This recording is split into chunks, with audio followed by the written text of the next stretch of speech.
Good evening everyone, good evening, good evening, good evening. जय श्री कृष्णा। कैसे हैं आप सब लोग? हाँ जी, जल्दी से कंफर्म कर दो कि क्या मेरी आवाज़ आ रही है। Hello hello hello. क्या मेरी आवाज़ आपको आ रही है प्रॉपर लाउड एंड क्लियर? हाँ जी। Very very good evening everybody, very very good evening. आ रही है आवाज़ बिल्कुल सही? अच्छा ठीक है, फैंटास्टिक। तो देखो भाई, देखो बात ऐसी है कुछ कि जो हम चैप्टर कर रहे थे, यस, मोर देन 50% वो कवर हो चुका है। आज और कल की क्लास को मिला के वो चैप्टर खत्म हो जाएगा, ठीक है। तो हमने कल लास्ट टॉपिक कौन सा किया था सर? लास्ट टॉपिक किया था कि डिस्टिंग्विशिंग कैरेक्टरिस्टिक्स ऑफ बिजनेस। अच्छा ठीक है, all right, in relation to other economic opportunities, economic occupations. अच्छा ठीक है, हमने एम्प्लॉयमेंट को देखा, हमने प्रोफेशन को देखा, इन तीनों का डिफरेंस देखा, जो मैंने आपको कहा था काफ़ी इंपॉर्टेंट है। ऑल राइट, इसके आगे अब हमें कंटिन्यू करना है, राइट एवरीबडी? सर इसके आगे हमें क्या करना है? आगे कंटिन्यू करना है। यस सर, कंटिन्यू करना है। देखो ध्यान से मेरी बात सुनो। अगला टॉपिक हमारा क्या है? अगला टॉपिक अगेन बहुत ही आसान टॉपिक है। आपको अभी तक ये रियलाइज हो चुका होगा कि ये बड़ा ही ऐसा ही चैप्टर है। मतलब इस चैप्टर में बहुत ज़्यादा कुछ समझने वाला था नहीं। हाँ जी, बस एक बार आपको रीडिंग लेनी है, एक बार आपको वीडियोस को सुनना है और बात खत्म। हाँ जी, बात खत्म, ठीक है। तो वैसे ही हमारा नेक्स्ट टॉपिक भी है। नेक्स्ट टॉपिक क्या बोलता है? कह रहे फ्रॉम द अबव डिस्कशन, ये sir, we may now understand the distinguishing characteristics of business. अब दोबारा ये क्या बोल रहा है? क्या बिजनेस की डिस्टिंग्विशिंग कैरेक्टरिस्टिक्स के बारे में पढ़ते हैं कि भाई बिजनेस की क्या क्या कैरेक्टरिस्टिक्स होती हैं। अच्छा देखो, पहला उसने क्या बोला है कि बिजनेस होता है job creator not job seeker. Oh my God sir, कितनी बढ़िया बात बोली है इसने। अच्छा, कह रहे business is a job creator not a job seeker. बिल्कुल सही बात है। इंडिया में बार बार आपको ये सुनने में आता है क्या? We need job creators, we need job creators. हाँ जी, क्यों? क्योंकि देखो, सबको एम्प्लॉयमेंट चाहिए।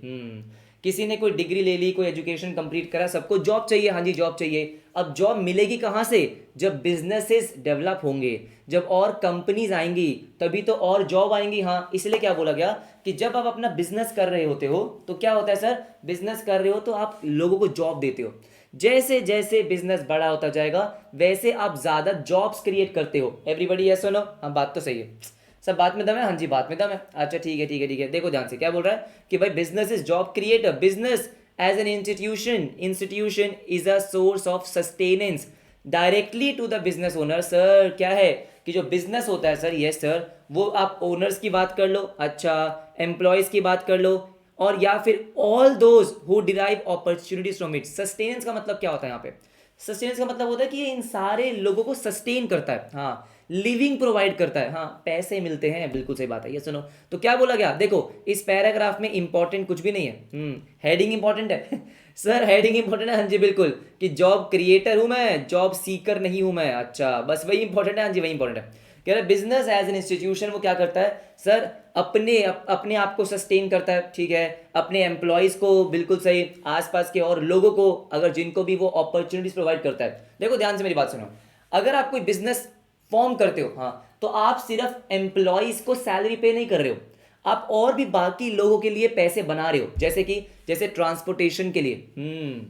यस सर, नो सर, अगर आप सामान लेकर आ रहे हो तो कहीं ना कहीं ट्रांसपोर्ट कर रहे हो। यस सर, तो ट्रांसपोर्टेशन वाले के पैसे बनते हैं। हाँ, तो इसलिए क्या बोला गया है? Indirectly to all those who derive opportunities from it. जब भी आप कोई बिजनेस ओपन करोगे तो काफी लोगों को मिलती है अपॉर्चुनिटीज, ठीक है, ठीक है। This is the unique characteristics of business that separates it from other occupations.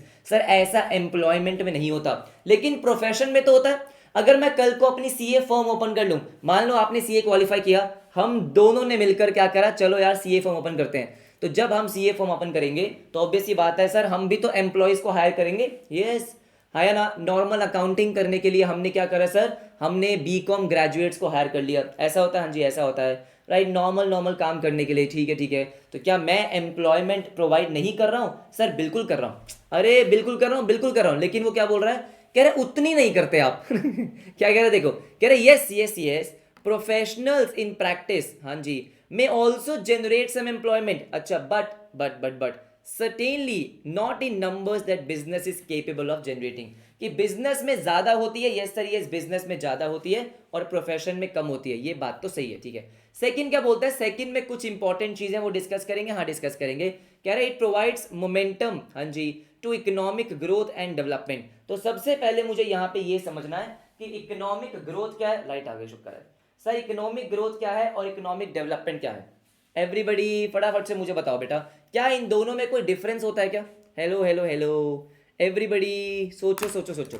Sir क्या इकोनॉमिक ग्रोथ में, हाँ जी, और इकोनॉमिक डेवलपमेंट में कोई डिफरेंस होता है? पहले उसको समझेंगे, क्योंकि यहाँ पे इन्होंने दो वर्ड्स डिफाइन करे हैं। हाँ जी डिफाइन करे हैं। एक तो डिफाइन करा इकोनॉमिक ग्रोथ, एक डेवलपमेंट। शायद आपने 11th-12th में कभी पढ़ा होगा। हाँ बच्चे बोल रहे हैं हाँ सर हाँ डिफरेंस होता है। क्या डिफरेंस होता है? इकोनॉमिक ग्रोथ का मतलब क्या है कि जब इंडिया की जीडीपी इंक्रीज हो रही है, इसका मतलब इकोनॉमिक ग्रोथ हो रही है। क्या बोला मैंने? कि भाई जब हम क्या बोलते हैं, जब इंडिया की जीडीपी इंक्रीज होती है। जीडीपी का मतलब क्या होता है अगर आपको नहीं पता? जीडीपी का मतलब होता है सर जितना आप इंडिया में गुड्स एंड सर्विसेज प्रोड्यूस कर रहे हो, हाँ जी, उसका टोटल, उसकी वैल्यू। हाँ जी, तो जीडीपी मतलब GDP is the value of, पता होगा वैसे तो आपको, लेकिन फिर भी व्हाट इज जीडीपी, यहाँ पे हम इसको हाईलाइट कर लेते हैं। Sir what is GDP? GDP is the value of all the final goods and services produced in a country during a particular period. हाँ जी, उसको बोला जीडीपी।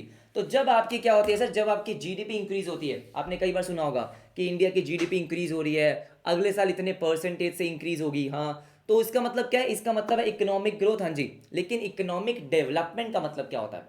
अब देखो इकोनॉमिक ग्रोथ में जो जीडीपी आप काउंट कर रहे हो, जीडीपी तो बेटा बढ़ सकती है। मान लो कोई टॉप बिजनेस है, जो बड़े बड़े बिजनेस है वही ज्यादा प्रोड्यूस कर रहे हैं।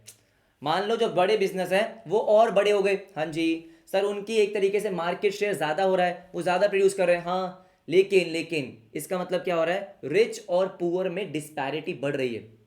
अगर जो अमीर है वो और अमीर होते जा रहे हैं सर, उनका बिजनेस और बड़ा होता जा रहा है, तो आपको क्या लग रहा है कि ओ हो जीडीपी बढ़ रही है। लेकिन अगर आप पूरी इकोनॉमी को देखते हो, पूरी इंडियन इकोनॉमी को देखते हो, तो डेवलपमेंट नहीं हो रही है सर। पावर्टी बढ़ रही है, अनएम्प्लॉयमेंट बढ़ रही है, यस सर यस। हम हंगर इंडेक्स में बहुत पीछे हैं, यस नो, हम हैप्पीनेस इंडेक्स में बहुत पीछे हैं। तो काफी प्रॉब्लम्स है, हाँ जी, काफी ज्यादा प्रॉब्लम्स हैं।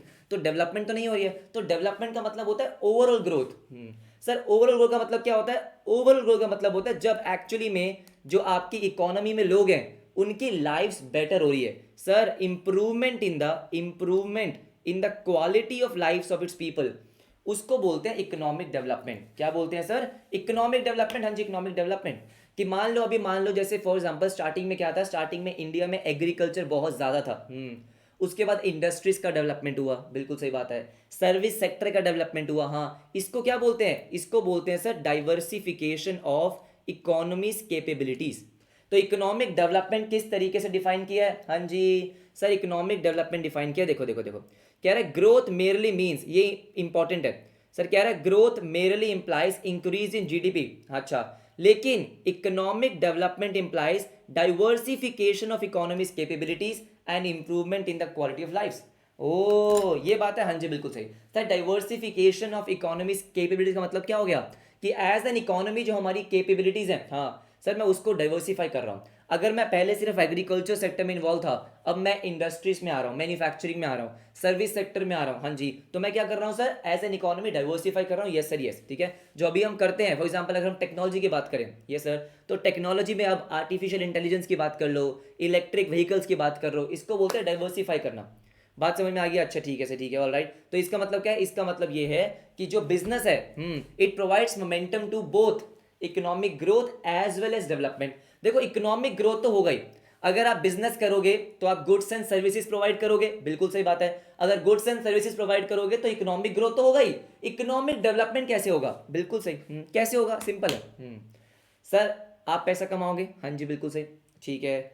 आपके एम्प्लॉयज पैसा कमाएंगे, हाँ जी। अपने बच्चों को एजुकेशन देंगे, बिल्कुल सही बात है। एजुकेशन अगर बढ़ेगी, यस सर यस, एजुकेशन बढ़ेगी तो आधी प्रॉब्लम सॉल्व हो जाएगी, बिल्कुल सही सर। अगर एजुकेशन, जो आपका एजुकेशन सेक्टर है, हाँ जी, वो इंक्रीज होगा, राइट सर राइट, तो जब वो क्वालिफाई होंगे तो उनको जॉब्स मिलेगी, वो खुद का बिजनेस करेंगे, तो क्या होगा सर? एक साइकिल बन जाता है, बिल्कुल सही बात है। क्या बन जाता है? एक साइकिल बन जाता है। इसलिए तो बोलते हैं भाई एजुकेशन बहुत इंपॉर्टेंट है। ये सुनो, गवर्नमेंट बहुत ज्यादा फोकस कर रही है, कोशिश तो कर रही है, हाँ जी, कि भाई ये कर लो वो कर लो, क्योंकि अगर एजुकेशन इंप्रूव हो जाएगा इंडिया का तो काफी प्रॉब्लम सॉल्व हो जाएगी। तो देखो क्या बोला हुआ है कि बिजनेस जब गुड्स एंड सर्विसेज बनाएगा, इनकम जनरेट करेगा, यस सर, सिर्फ अपने लिए नहीं बाकियों के लिए इनकम जनरेट करेगा, हाँ। उसके बाद हमने ये भी डिस्कस किया था कि बिजनेस सिर्फ प्रॉफिट नहीं कमाता है। हमने बीसीके में चैप्टर नंबर 6 में क्या पढ़ा था कि भाई आज की डेट में जो बॉटम लाइन है प्रॉफिट, अब वो प्रॉफिट नहीं है सर, अब क्या हो गया? Triple bottom line. क्या हो गया है, ट्रिपल बॉटम लाइन, कि सिर्फ और सिर्फ हम बिजनेस, जो हमारा बिजनेस है वो प्रॉफिट पे फोकस नहीं करता है सर, वो पीपल पे भी फोकस करता है। एवरीबडी ये सुनो सर, किस पे फोकस करता है, पीपल, मतलब अपने लोगों का ध्यान रखता है, कस्टमर्स को क्वालिटी सर्विसेज देता है कम प्राइस में, हाँ जी, प्लैनेट का ध्यान रखता है, सस्टेनेबल डेवलपमेंट, तो ये सब चीजें हम पढ़कर आए, राइट। देखो ध्यान से, आ जाओ आ जाओ आ जाओ, क्या बोलता है, कह रहे business output comprehensively contributes towards GDP. Obvious ही बात है कि जितने ज्यादा बिजनेस होंगे उतने ही ज्यादा आपकी जीडीपी बढ़ेगी। अच्छा ठीक है, business through research and development, sir business research and development में भी क्या इन्वॉल्व है, अलग अलग रॉ मटेरियल फाइंड आउट करना, हाँ जी, अपने कॉस्ट को कैसे कम करना है, सही बात है, राइट, अपनी प्रोडक्ट्स को कैसे इंप्रूव करना है, हाँ जी बिल्कुल सही बात है। Education, training and development of employees, sir employees को, आपको पता है, आपने पढ़ा होगा on the job training, sir businesses अपने एम्प्लॉयज को ऑन द जॉब ट्रेनिंग देते हैं, हाँ जी, उनकी स्किल्स इंप्रूव करने में उनको हेल्प करते हैं, yes sir yes. Share guts and courage of experimenting innovation, innovation में इन्वॉल्व होते हैं, ये सर। तो बेसिकली क्या बोल रहा है, ये सारी चीजों से आपका इकोनॉमिक डेवलपमेंट होता है, हाँ जी, इकोनॉमिक डेवलपमेंट होता है। उसके बाद यहाँ पे इंपॉर्टेंट चीज क्या है, एंटरप्रेन्योर और बिजनेस में आपका क्या डिफरेंस है, क्या डिफरेंस है क्या, मुझे तो लगता है, मुझे बताओ बेटा, क्या बिजनेस और एंटरप्रेन्योर में डिफरेंस होता है, हमने पहले डिस्कस भी कर रखा है कि देखो लेट्स से जो मैं कर रहा हूं, हाँ, तो क्या मैं अपने आप को एंटरप्रेन्योर कह सकता हूं, नहीं कह सकता, क्यों, क्योंकि मैं कुछ बहुत नया नहीं कर रहा हूं, जो बाकी लोग भी कर रहे हैं वही कर रहा हूं मैं भी, सर जो बाकी टीचर्स कर रहे हैं मैं भी तो वही कर रहा हूं, हाँ जी बिल्कुल।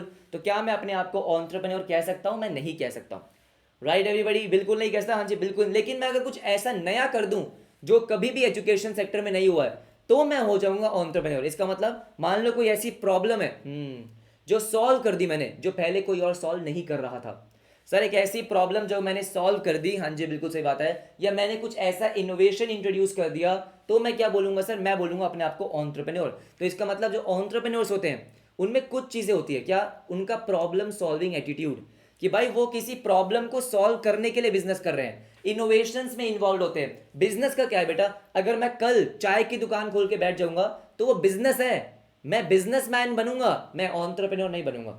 बात समझ में आ रही है, आओ भाई ध्यान से मेरी बात सुनो एवरीबॉडी, देखो देखो देखो, कह रहा है in fact it is pertinent now to, हाँ एंटरप्रेन्योर, अच्छा ठीक है, देखो क्या बोलता है, कह रहा है the term business person and entrepreneur are synonyms, sir common parlance, common लोगों को ऐसा लगता है, सर जो कॉमर्स नहीं पढ़ रहे हैं उनको तो ऐसे लगता है कि बिजनेस और एंटरप्रेन्योर क्या है सर, बिजनेस और एंटरप्रेन्योर सिनोनिम्स है, अच्छा ठीक है। कह रहे हैं even we shall be using this two terms interchangeably, हम भी कई बार इसको इंटरचेंजेबली यूज करेंगे, लेकिन किंतु परंतु, आ जाओ आ जाओ आ जाओ, how ever entrepreneurs are either characterized more by their problem solving, बिल्कुल सही, new opportunity seeking behaviour that draws on their creativity innovation. Main चीज यही है कि बिजनेसमैन और आपके एंटरप्रेन्योर में मेन चीज क्या होती है, एक तो प्रॉब्लम सॉल्विंग एटीट्यूड और इनोवेशन, हाँ जी, जो बिजनेसमैन में इतना नहीं हो पाता, ठीक है, राइट एवरीबॉडी, ओके। तो ये हमारा हो गया पॉइंट, सेकंड पॉइंट में इंपॉर्टेंट क्या है सर, दो चीजें, इकोनॉमिक ग्रोथ और इकोनॉमिक डेवलपमेंट में डिफरेंस, यस सर, बिजनेस और एंटरप्रेन्योर की डेफिनेशन जो आपको दे रखी है, वेरी सिंपल वेरी सिंपल। तीसरा कहता है, ओहो सर बस ये थर्ड पॉइंट की वजह से ही हम बिजनेस नहीं कर पा रहे हैं, नहीं तो हमारे पास ऐसे ऐसे आइडियाज है ना, ऐसे ऐसे आइडियाज हैं कि जीडीपी ऊपर भाग जाएगी सर इन्वेस्टमेंट इंटेंसिव, बिजनेस करने के लिए पैसा मांगता है ना, पैसा चाहिए, वही तो नहीं है, हाँ है ना सर, एक बार पैसा मिल जाए ना तो इतने प्रॉफिटेबल बिजनेस खड़े कर देंगे, ओहो देखते रह जाओगे आप। ये सुनो, तो देखो ध्यान से मेरी बात सुनो, कह रहे starting a business requires a sizeable investment of funds. अगर आपको बिजनेस करना होता है तो क्या चाहिए, पैसा चाहिए। अब कोई बच्चा बोलेगा सर नहीं मेरे पास एक आइडिया है जिसमें पैसा नहीं चाहिए, हम जनरल बातें कर रहे हैं, किसी भी बिजनेस को ग्रो करने के लिए पैसा चाहिए होता है, हाँ जी चाहिए होता है, राइट एवरीबॉडी, हाँ जी हाँ जी हाँ जी। किसी ने बोला जैसे आपका बिजनेस कैफे का, बेटा ऐसा नहीं है कि मैं शुरू नहीं कर सकता हूँ, मेरे को टाइम नहीं मिलता, हाँ सर सुनो मेरी बात ध्यान से, सर इन्वेस्टमेंट इंटेंसिव, हाँ जी इन्वेस्टमेंट इंटेंसिव, सुनो मेरी बात ध्यान से, कह रहे starting a business requires a sizeable investment of funds, ठीक है।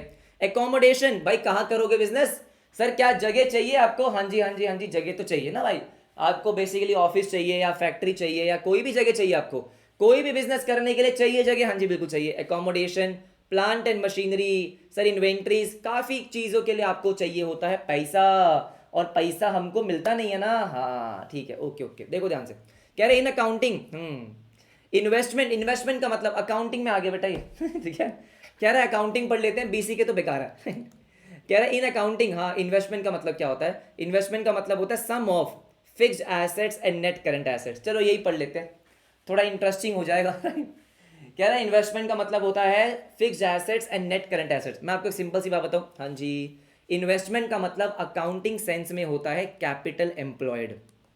कैपिटल एम्प्लॉयड का फॉर्मूला बताना जरा मुझे, एवरीबडी फटाफट से, अरे जल्दी मुझे बताओ, जल्दी फटाफट से। सर कैपिटल एम्प्लॉयड का मतलब क्या होता? वही आपका same share holder funds, yes sir yes, share capital वगैरह, हाँ जी। और आपकी नॉन करंट लाइबिलिटी, क्या मैं सही बोल रहा हूँ सर? एक तरीके से आपका क्या था, हाँ जी एवरीबडी, किसी ने बोला total asset minus current liability, हाँ जी वही बात है कि आपने बिजनेस में टोटल कितना पैसा डाला हुआ है, शेयर होल्डर फंड्स प्लस आपका नॉन करंट लाइबिलिटी। तो इसको मैं एसेट के फॉर्म में क्या लिख सकता था? Total asset minus current liability. वही तो बोल रहा है वो नॉर्मली। सर वही बोल रहा है क्या वो? हाँ जी हाँ जी वही बोल रहा है वो। देखो fixed assets plus net current assets. Sir net current asset का मतलब होता है working capital, net current asset का मतलब होता है current asset minus current liability. आपको ऑलरेडी पता है, हाँ जी। तो इन्वेस्टमेंट का मतलब क्या हो गया? इन्वेस्टमेंट का मतलब कैपिटल एम्प्लॉयड हो गया, हाँ जी बिल्कुल सही बात है, वही होता है। अच्छा ठीक है, इतना इंपॉर्टेंट नहीं है। Indeed investments are necessary for technological upgradation. Technology upgrade करनी है, जैसे मैंने अपना माइक अपग्रेड किया, हाँ पैसा लग गया बेटा, ठीक है। मॉडर्नाइजेशन एक्सपेंशन, अच्छा ठीक है, all right sir all right, बहुत ही बेसिक चीज है, हाँ जी बहुत ही बेसिक चीज है, ठीक है। Size of investment usually varies with the scale of business, हमने पढ़ा था सर। एक होता है जो आपका छोटा बिजनेस, छोटे से थोड़ा बड़ा, उससे बड़ा और बड़ा, यस नो।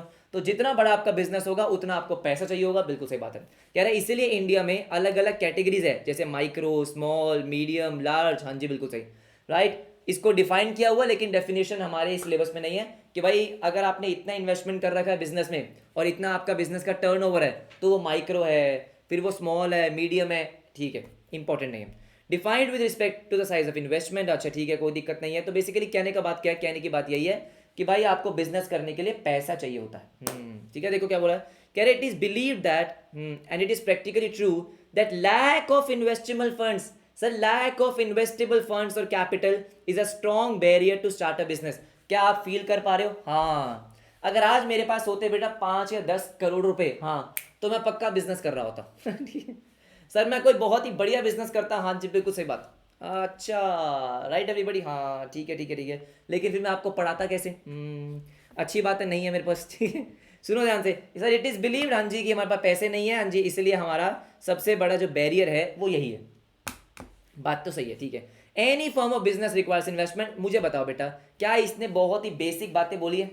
एवरीबडी सर, क्या बहुत ही बेसिक बातें बोली है? हाँ जी हाँ जी हाँ जी, बहुत ही ज़्यादा बेसिक बातें उसने बोली है, ठीक है, कुछ भी नहीं है। उसके बाद आपका आता है जेस्टेशन एंड अनसर्टेनिटीज। अच्छा सर, जेस्टेशन एंड अनसर्टेनिटीज का मतलब क्या होता है? क्या किसी को पता है जेस्टेशन पीरियड? आपने शायद से बायोलॉजी में पढ़ा होगा इसको।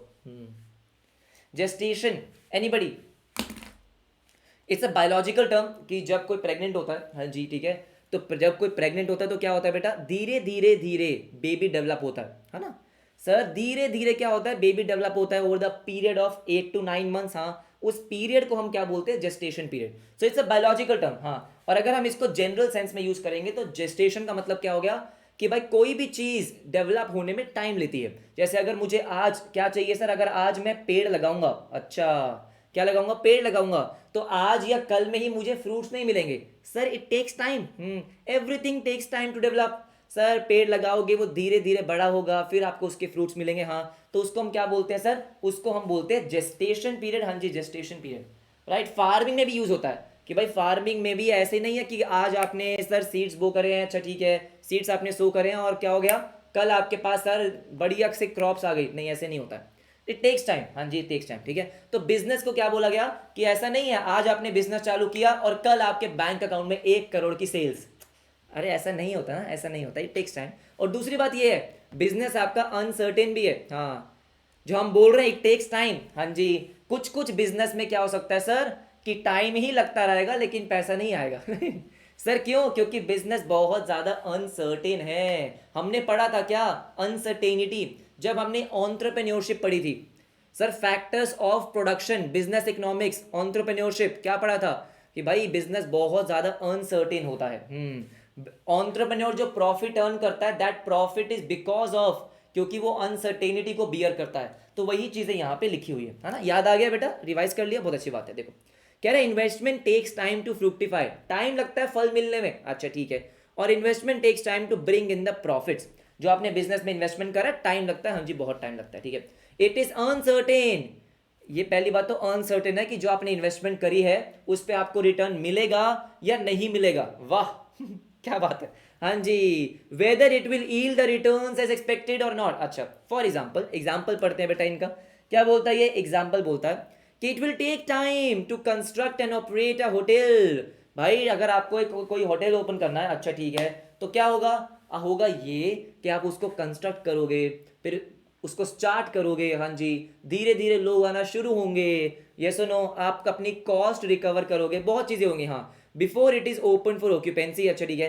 And it is uncertain if all the rooms would be occupied, जरूरी नहीं है कि आपके होटल्स के सारे रूम्स ऑक्यूपाइड होंगे, ये बात तो सही है। It is also uncertain if the occupancy ratio, occupancy ratio का मतलब क्या होता है कि भाई जितने रूम्स आपके पास अवेलेबल हैं, हाँ, और कितने रूम्स आपके चढ़े हुए हैं, अच्छा कितने रूम्स आपके ऑक्यूपाइड हैं, ओके, वुड बी एडुक्वेट, सही बात है। इन इकोनॉमिक्स एंड फाइनेंस, अच्छा ऊपर जो हमने पढ़ा है वो सब कहानी थी, पहले की 4-5 लाइनें कहानी है, हाँ जी, कि ये अनसर्टेन होता है, ये होता है फलाना डिंगाना। उसके बाद क्या बोलता है, one distinguishes between risk and uncertainty.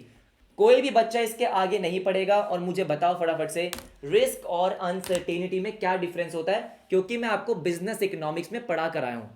Very nice Jeet, Kiran, Anushka, very good, Ashish very nice, Rama, basically सबने आंसर दे दिया कि सर रिस्क जो होता है ना, उसके अगेंस्ट में आप इंश्योरेंस ले सकते हो, जैसे आग लगने का रिस्क, अच्छा चोरी होने का रिस्क, यस सर यस, है ना, ये सब इसको हम कैटेगरी, ये जो कैटेगरी है ये किसके, रिस्क की, जिसके अगेंस्ट में आप इंश्योरेंस ले सकते हो। इट इज फोरसीएबल, कि आप एक्सपेक्ट कर रहे हो उस चीज को, लेकिन अनसर्टेनिटी का मतलब क्या होता है, आपको नहीं पता फ्यूचर में क्या होने वाला है, आपको नहीं पता कस्टमर्स का टेस्ट कब चेंज हो जाएगा, आपको नहीं पता आपके कंपेटिटर्स क्या करने वाले हैं, मार्केट में क्या हो जाएगा, कोविड आ जाना, हाँ जी, इट इज अनसर्टेनिटी, हाँ जी बिल्कुल सही बात है।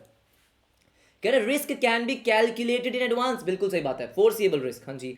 अनसर्टेनिटी कैन नॉट, बिल्कुल सही। मोर ओवर, इसको हाईलाइट कर लेंगे, ठीक है। More over risk is a characteristics of uncertainty itself, मतलब सर, मतलब अनसर्टेनिटी भी एक टाइप का रिस्क ही है दोस्तों, हाँ जी, राइट एवरीबडी, हाँ जी, क्या बोला इसने, कह रहे risk is a, right, is a characteristics of uncertainty, कि जो मैं अनसर्टेनिटी की बात कर रहा हूं, हाँ, वो भी एक टाइप का आपका रिस्क ही है, हाँ जी रिस्क है, ठीक है। Business takes time to flourish and it is uncertain whether it would actually bring in profits.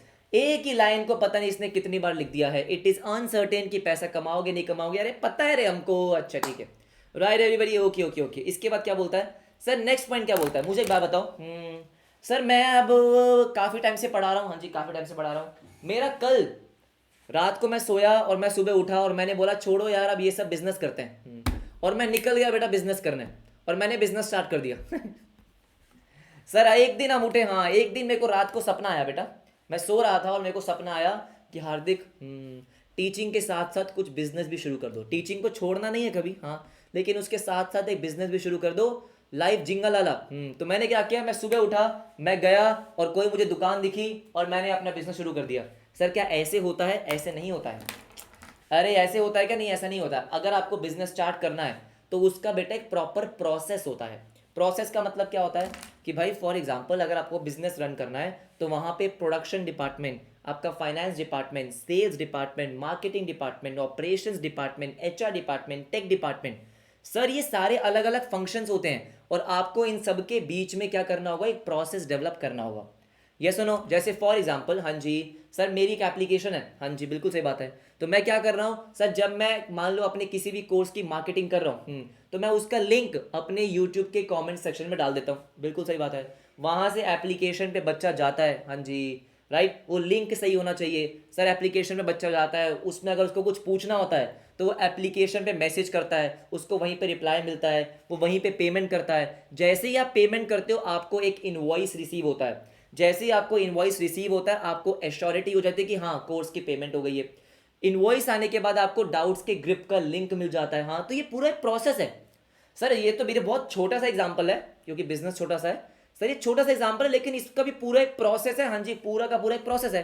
अब सोचो बड़े बिजनेस है, हाँ जी, बड़ा बिजनेस। हाँ तो क्या होगा कि मान लो कोई कंपनी मार्केटिंग कर रही है। अब मार्केटिंग कर रही है तो आपके पास क्या आएंगे सर, ऑर्डर्स आएंगे। अब ऑर्डर्स आएंगे तो you have to make sure कि जिस चीज का ऑर्डर आ रहा है वो आपके वेयर हाउस में पड़ा हुआ है। आप मान लो सर, मान लो किसी शूज की मार्केटिंग कर रहे हो, आप किसी शूज को एडवर्टाइज कर रहे हो, हाँ जी, आपके पास ऑर्डर्स आ गए, हाँ, लेकिन प्रोडक्शन में वो है ही नहीं।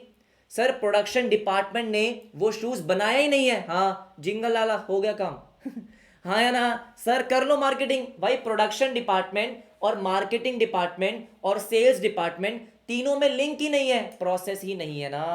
ओहो, क्या बात समझ में आ रही है? हाँ जी बिल्कुल सही बात है। किसी बच्चे ने बोला है सबसे पहले तो नारियल फोड़ना पड़ेगा। अच्छा ठीक है, तो इसका मतलब क्या हुआ कि business is not a random stray, कि मतलब कुछ भी आपने कैजुअल तरीके से स्टार्ट कर दिया, चलो यार बिजनेस करते हैं, नहीं ऐसे नहीं होता है। अनऑर्गेनाइज ओकेजन एक्टिविटी नहीं सर। बिजनेस करने के लिए आपको क्या करना होगा, बिजनेस करने के लिए आपको एक प्रॉपर प्रोसेस, ऑर्गेनाइज्ड वे में सिस्टमैटिक तरीके से प्रॉपर प्रोसेस सेटअप करना पड़ेगा। It is a consciously created system of production. हाँ जी, कि भाई पूरा बिजनेस जो है उसमें क्या है, आप उसको एक सिस्टम क्रिएट कर रहे हो। सिस्टम है बेटा, अच्छा ठीक है, okay. Thus the firm's infrastructure needs to be in place. उसका बेसिकली क्या है, सब चीजों में कोऑर्डिनेशन होना चाहिए, राइट। आपका सप्लाई चेन, सप्लाई चेन का मतलब क्या होता है, जहां से आप रॉ मटेरियल ऑर्डर करते हो, आपके पास आते हैं, वो वेयर हाउस में जाते हैं, उसकी अकाउंटिंग होती है, इनवॉइस चेक होता है, जीएसटी पे होता है, दुनिया भर की चीजें होती है, पेमेंट होती है, बहुत कुछ होता है, ठीक है। Supply chain of materials needs to be developed, these materials need to be process transform. जैसे फॉर एग्जांपल किसी चीज की आपके पास बहुत ज्यादा डिमांड आ रही है, हाँ, तो आपने देखा कि वो रॉ मटेरियल आपके पास नहीं है। अगर आपके पास रॉ मटेरियल नहीं है तो आप क्या करोगे सर, हम उसकी ऑर्डर प्लेस करेंगे। ऑर्डर प्लेस करेंगे तो आप क्या करोगे, फाइनेंस डिपार्टमेंट उसकी पेमेंट करेगा, फॉर एग्जांपल पेमेंट करोगे तो अकाउंट्स डिपार्टमेंट उसकी एंट्री पास करेगा, अच्छा, फिर वो आप रिसीव करोगे, हाँ जी, आपका ट्रांसपोर्टेशन आपको रिसीव हुआ तो उसकी क्वालिटी चेक होगी, हाँ जी, इनवॉइस चेक होगा, वो वेयर हाउस में जाएगा, वेयर हाउस से वो प्रोडक्शन के लिए फैक्ट्री में जाएगा, वहां पे प्रोड्यूस होगा, फिर उसके बाद वो शोरूम में जाएगा, सेल होगा। सर डिलीवर करना है तो कस्टमर के वहां तक डिलीवर होगा, आउट बाउंड लॉजिस्टिक्स प्ले में आएंगे। आप सोच रहे हो क्या क्या हो रहा है सर। एक कंपनी का जो पूरा प्रोसेस होता है वो इतना ज़्यादा कॉम्प्लिकेटेड होता है कि पूछो मत। अच्छा ठीक है, ऑल राइट, क्योंकि एक पूरा सिस्टम बिठाना पड़ेगा, नहीं तो बहुत इजीली कोई भी फ्रॉड कर सकता है, ठीक है। देखो, हाँ जी, products need to be marketing and sold. Sir products need to be marketed and sold, payments needs to be collected. अगर आपने किसी गुड्स की मार्केटिंग करी है, उसको बेचा, तो पैसे कलेक्ट करने पड़ेंगे, एंट्री पास करनी पड़ेगी, अपने वेयर हाउस में उसकी एंट्री करनी पड़ेगी कि हाँ ये वाले गुड्स बिक गए हैं, देख लो पड़े हैं या नहीं पड़े, नहीं पड़े तो ऑर्डर प्लेस करो, समझ गए ना आप, ठीक है। उसके बाद है all this task have to be divide into specialized functions. Sir हमें क्या करना होता है, इन स्पेशलाइज्ड फंक्शंस में इसको डिवाइड करना होता है। जैसे कि सर आपको कोऑर्डिनेशन बिठाना है, किसमें, प्रोडक्शन में, सेल्स में, मार्केटिंग में, सब में। Coordination needs to be divide so that the business is able to deliver the promise products. बिल्कुल सही बात है, सिंपल है, हाँ जी। अगेन है तो कहानियां बेटा, और तो कुछ भी नहीं है। इसके नीचे पूरे में यहाँ पे क्या लिखा हुआ है कि एक सिस्टम होना चाहिए, ये सब चीजें फटाफट से रीड करते हैं, खत्म करते हैं। कह रहे it's a well drafted and executed system where in various functions they work, हाँ जी, इंटरडिपेंडेंटली। सर सारे के सारे फंक्शंस आपस में क्या है, इंटरलिंक्ड हैं, बिल्कुल सही बात है। To achieve a common motive, कर कॉमन मोटिव होता है क्या, पैसा कमाना, मेजरली प्रॉफिट्स। सच बात बोल रहा है तो अच्छा ठीक है। Business is systematic in the literal sense का मतलब क्या होता है, जो आपकी डिक्शनरी में मीनिंग है ना, हाँ क्या सर, सिस्टम। सिस्टम का मतलब क्या है, सिस्टम का मतलब है integrated, unified, whole, comprising whole. मुझे बताओ बेटा, क्या इसने एक ही लाइन को बस अलग अलग लैंग्वेज में बोला है क्या, कि बिजनेस करने के लिए आपको एक प्रोसेस चाहिए, आपको एक सिस्टम चाहिए, फंक्शंस को स्पेशलाइज फंक्शंस को डिवाइड करना है, उनके बीच में कोऑर्डिनेशन चाहिए, उसी को रिपीट किया जा रहा है। सर क्या किया जा रहा है, उसी को रिपीट किया जा रहा है। हाँ दोबारा देखो, हाँ कह रहा है for the business to perform well it needs to be ensured that all parts perform their respective functions. ये क्या सेम चीज बार बार बार बार बार बार बार बार बोला जा रहा है, हाँ जी। 2 लाइन में ये खत्म हो सकता था कि 2 लाइन में लिख के छोड़ दो, हाँ जी बिल्कुल सही बात है, पता नहीं क्या ही कर रहा है, ठीक है। देखो क्या बोला इसने, कह रहा है if the production function is not in sync with the marketing hence unable to fulfil the orders. जैसे मैंने आपको एग्जांपल दिया कि आपके पास ऑर्डर्स आ गए, हाँ जी, लेकिन प्रोडक्शन डिपार्टमेंट में उसका प्रोडक्शन नहीं हुआ है, फैक्ट्री में उसका प्रोडक्शन नहीं हुआ है, हाँ जी, सिंक ही नहीं है, तो ऑर्डर्स कैसे फुलफिल करोगे? तो यही सब चीज़ें एक बार रीड करना, बात खत्म हो जाएगी इसकी, ठीक है। बहुत ही आसान है, हाँ जी सर, बहुत ही ज़्यादा आसान है। All right sir, all right. इसके बाद क्या बोलता है, कह रहे नेक्स्ट है ऑब्जेक्टिव ओरिएंटेड, कि जब हम बिजनेस कर रहे हैं ना, हाँ, हमारा एक ऑब्जेक्टिव होता है बेटा। आपको पता है क्या ऑब्जेक्टिव होता है? पैसा कमाना। ऑब्जेक्ट ओरिएंटेड, हम पर्पसफुल हैं। हमने सोचा था कि हम दुनिया के लिए कुछ अच्छा काम करेंगे, लेकिन हम अब अपने लिए कर रहे हैं क्या सर? प्रॉफिट कमा रहे हैं और कुछ नहीं। Profit is set to be, लिख रहा है, कह रहा है profit is set to be defining motive behind business. चलो कम से कम इसने सच तो लिखा। कह रहा है profit is set to be the defining motive behind business, ठीक है। इन इकोनॉमिक्स, हाँ जी, अब इकोनॉमिक्स की बात करेगा तो बेटा इकोनॉमिक्स में और भी बातें आएंगी, कि सिर्फ प्रॉफिट नहीं, प्लैनेट का भी ध्यान रखो, पीपल का भी ध्यान रखो, society, sir ecological balance, social equity, काफ़ी सारी चीज़ें ये बोलेगा। देखो, objective of the firm is set as maximization of profit, ठीक है। Profits are the income of business, ये हमको पता है कि रेवेन्यू में से खर्चों को माइनस करके प्रॉफिट आता है, ये आपको समझा रहा है बेटा, बताओ। कह रहा है इट इज अ रेसिड्यू, मतलब जो बच जाता है, accruing to the business, residue accruing to the business owners after all the factors of production have been paid off. इसका मतलब क्या है कि जो भी आपके इनपुट्स हैं उन सब की आपने पेमेंट कर दी है, लैंड को आपने रेंट दे दिया, लेबर को आपने वेजेस और सैलरी पे कर दी है, कैपिटल पे इंटरेस्ट दे दिया, अच्छा ठीक है, उसके बाद जो बच गया वो आपका प्रॉफिट है। उसके बाद वो क्या बोल रहा है, कह रहा है व्हाट आर प्रॉफिट्स फॉर। क्या है ये? अरे क्वेश्चन देखो, क्वेश्चन कह रहा है ये जो तुमको प्रॉफिट मिल रहा है, हाँ क्यों मिल रहा है? व्हाट आर प्रॉफिट्स फॉर, कि जो तुमको एंटरप्रेन्योर को, बिजनेसमैन को प्रॉफिट मिल रहा है वो क्यों मिल रहा है? क्योंकि बिजनेस कर रहा हूं भाई मैं? नहीं, इसका आंसर क्या होगा, देखो ध्यान से। कह रहा है these are for organizing the production, क्योंकि आपने क्या करा है, एक सिस्टम बनाया है, अच्छा, आपने प्रॉपर कोऑर्डिनेशन सेटअप किया है स्पेशलाइज फंक्शंस में, हाँ। अंडरटेकिंग द रिस्क, आपने रिस्क लिया है, अच्छा सर। बेयरिंग अनसर्टेनिटीज, हाँ जी, सही सिंपल सी बात है, क्योंकि मैंने बिजनेस स्टार्ट किया था तो मैंने रिस्क लिया, मैंने प्रोडक्शन एस्टैब्लिश किया, सब कुछ किया, इसलिए मेरे को क्या मिल रहा है, प्रॉफिट मिल रहा है। समझ गए ना? अच्छा ठीक है, let's reflect deeper on the purpose, purpose के अंदर चलते हैं, ठीक है। क्या बोलता है, कह रहे we have seen above the business as an institution and more so through the entrepreneurial endeavors brings about a, क्या अंग्रेजी लिख देते हैं यार ये, brings about a qualitative change called development। क्या बोल रहा है सर ये? कुछ नहीं बोल रहा है, कह रहा है सुनो, हाँ जी, अभी आपने ऊपर के 6 लाइन में क्या लिखा है कि बिजनेस का ऑब्जेक्टिव प्रॉफिट होता है। अब 6 लाइन खत्म हो गई है तो कुछ तो नया लिखना पड़ेगा, तो नया क्या लिखते हैं? ऐसा लिखते हैं कि सुनो यार, हाँ, हमारी जो बॉटम लाइन है सर, हाँ जी, वो तो हमारा प्रॉफिट है, लेकिन अभी हमने ऊपर पढ़ा, क्या पढ़ा, कि एक एंटरप्रेन्योर की और भी रिस्पॉन्सिबिलिटीज होती है।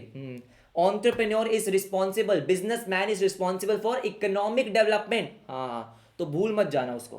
क्या बोला इसने, देखो, brings about a qualitative change call economic development, हाँ डेवलपमेंट, अच्छा ऐसा है क्या? हाँ, क्या बोला इसने सर कि जो एंटरप्रेन्योर्स होते हैं, जो उनके बिजनेसेस होते हैं, यस सर यस, उनकी वजह से डेवलपमेंट होती है। वी हैव सीन दैट, हाँ जी, business person, entrepreneurial business person are efficiency seekers. ये क्या बात हुई? ऑब्वियस ही बात है सर, मैं तो चाहता हूं कि मेरे बिजनेस में एफिशिएंसी हो, मैं अपने कम से कम कॉस्ट में ज्यादा से ज्यादा प्रोडक्शन करूं। प्रॉब्लम सॉल्वर्स, बिल्कुल सही बात है, इनोवेटर्स। कह रहे दीज इनटैंजिबल एस्पेक्ट्स, जो हमको दिखते नहीं है, हमको एफिशिएंसी दिखती नहीं है, हमको इनोवेशन, हाँ जी, ये आपका प्रॉब्लम सॉल्विंग एटीट्यूड, ये जो इनटैंजिबल एस्पेक्ट्स है, हाँ जी, impart deeper meaning to the business and purpose. समझ गया ना कि भाई ये जो पर्पस का जो डीपर मीनिंग है ना, ये क्यों आ रहा है? क्योंकि एंटरप्रेन्योर्स प्रॉब्लम सॉल्वर है, इनोवेटर्स हैं, एफिशिएंसी सीकर्स हैं। बकवास। एवरीबॉडी, क्या आपको बात समझ में आई है? हाँ, इतना आपको समझ में आ गया होगा कि क्या पढ़ रहे हो आप। क्या पढ़ रहे हैं सर? हम बिजनेस स्टडीज पढ़ रहे हैं, हाँ जी। 1-2 बार रीडिंग लेनी है, उससे ज्यादा आपको कुछ भी नहीं करना। किसी को डाउट है क्या? अरे जल्दी बोलो, किसी को डाउट है क्या किसी चीज में? क्या ही डाउट होगा? ठीक है, सही बात है। क्या डाउट क्या होता है? अब बेटा हम बात करते हैं किसकी? बात करते हैं आइडियलिस्टिकली।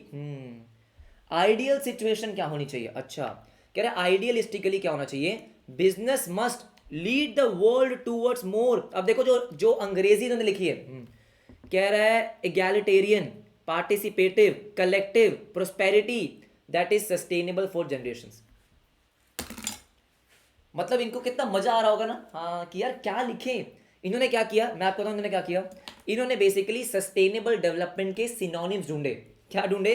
सर जो सस्टेनेबल डेवलपमेंट होता है, सोशल इक्विटी होती है, हाँ जी, उसके इन्होंने सिनोनिम्स ढूंढे कि एगिलिटेरियन, पार्टिसिपेटिव, मतलब क्या है सर, मतलब आप ऐसा बिजनेस कर रहे हो जहां पे एम्प्लॉयज भी आपके डिसीजंस में इन्वॉल्व हैं, वो भी एक फीडबैक दे पा रहे हैं, हाँ जी, कंज्यूमर्स आपको फीडबैक दे पा रहे हैं, हाँ जी, it is a collective prosperity, सिर्फ आपका फायदा नहीं हो रहा है, हाँ जी, सबका फायदा हो रहा है। ये वही बात बोल रहा है, क्या बोला इसने, ये वही बात बोल रहा है कि भाई सिर्फ आपका फायदा नहीं है, सबका फायदा हो रहा है, हाँ जी, सबका फायदा हो रहा है, और वही हमारा सस्टेनेबल है। वही अगर आप सिर्फ अपने बारे में सोचोगे तो ज्यादा लंबी रेस नहीं दौड़ पाओगे, मैराथन नहीं दौड़ पाओगे आप, हाँ जी। जब आप क्या करोगे सर, जब आप दूसरों के बारे में, मतलब पीपल, प्लैनेट, यस सर, इनके बारे में भी सोचोगे, पूरी सोसाइटी के बारे में सोचोगे, उनके लिए कुछ काम करोगे, दैट विल बी सस्टेनेबल, हाँ जी, राइट।